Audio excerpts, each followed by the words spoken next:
Oke, teman-teman, saya buka masker ya, supaya suaranya lebih jelas. Assalamualaikum warahmatullahi wabarakatuh.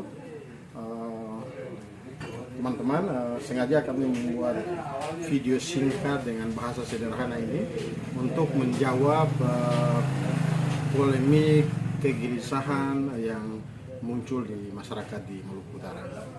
Mungkin yang paling santer saat ini surat terbuka Joe Sultan Tidore Hussein Shah terkait vaksinasi di Maluku Utara.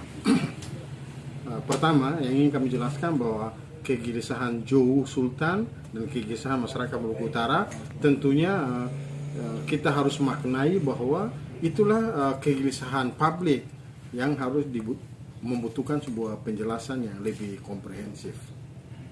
Nah, beberapa pertanyaan yang muncul adalah apakah apa itu sebenarnya vaksin?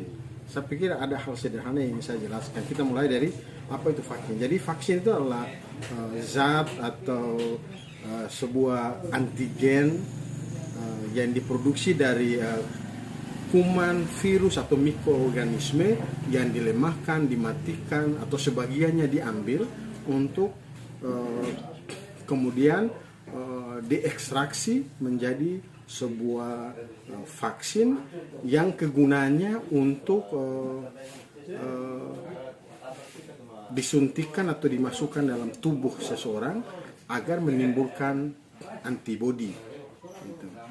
Sehingga orang itu saya ingin menjelaskan logikanya seperti ini, bahwa dalam tubuh kita ini kita punya daya tahan tubuh. Ada sel-sel, ada sel darah merah, ada sel darah putih. Anggaplah daya tahan tubuh kita, jika kita ibaratkan sebagai sebuah negara, itu adalah ada polisi dan tentara. Itu adalah kekuatan pertahanan tubuh kita seperti negara. Nah, virus itu biasa dia menyerang pertahanan kita.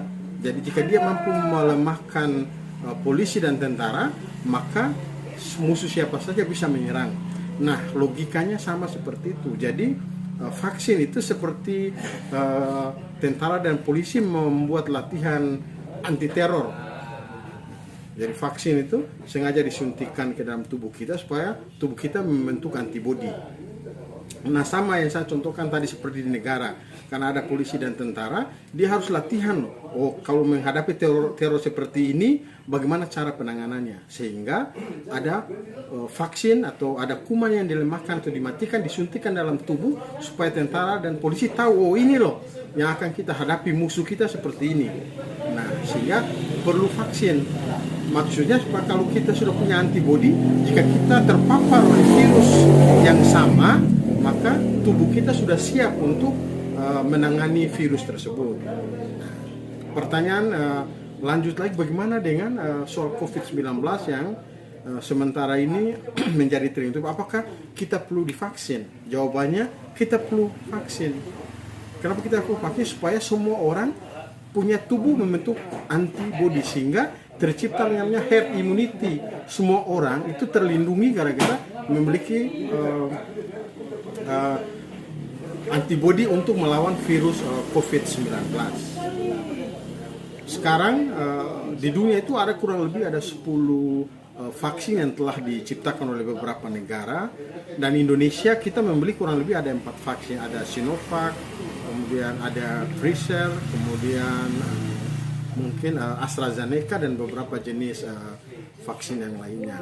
Nah, yang harus dijelaskan kepada masyarakat adalah cara membuatnya atau teknologi membuat vaksin ini berbeda-beda.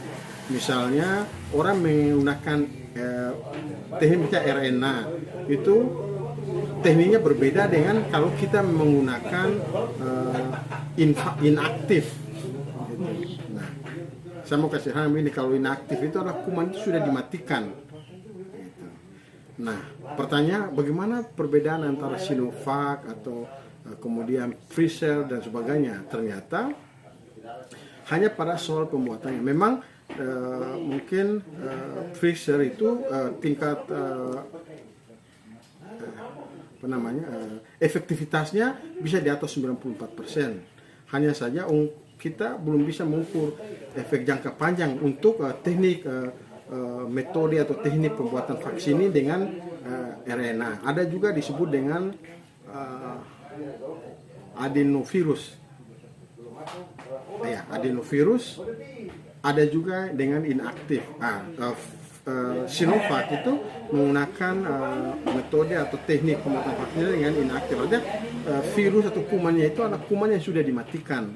Walaupun mungkin dari beberapa uji klinis sampai uji klinis yang ketiga tingkat efektivitasnya hanya 60%, tapi untuk efek jangka panjang saya cukup meyakinkan karena dengan cara vaksin adalah metode yang sudah digunakan hampir setengah abad.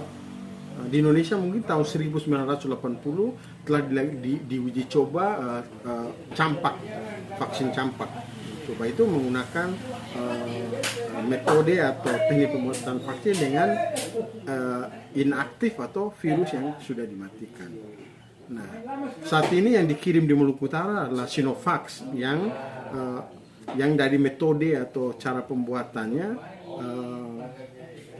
inaktif atau virus yang sudah dimatikan. Jika ditanya, saya secara pribadi, saya lebih senang dan lebih berani menggunakan Sinovac. Karena apa? Sudah setengah abad metode atau cara ini telah digunakan dan efek jangka panjangnya kecil.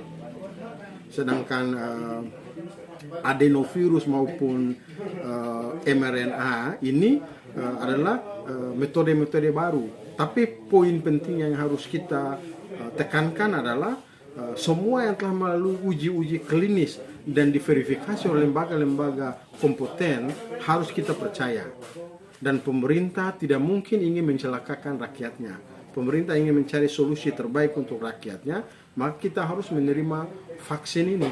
Nah, kebetulan yang ada di Maluku Utara adalah Sinovac, walaupun belum digunakan karena memang belum ada izin penggunaan oleh Balai POM. Kenapa itu sudah sampai di Maluku Utara, sudah didistribusi? Karena daerah kita daerah pulau-pulau yang sangat jauh, sehingga didistribusi dulu sampai keluar izin dari Balai POM untuk penggunaan, baru vaksin itu kita gunakan. Sekarang soal halal haram ini kewenangannya Majelis Ulama Indonesia. Saya sangat yakin bahwa para ulama-ulama kita adalah ulama-ulama terbaik yang telah teruji. Ini bukan vaksinasi pertama di Indonesia. Kita telah melalui fase-fase vaksinasi yang cukup panjang dari 80-an sampai saat ini. Sehingga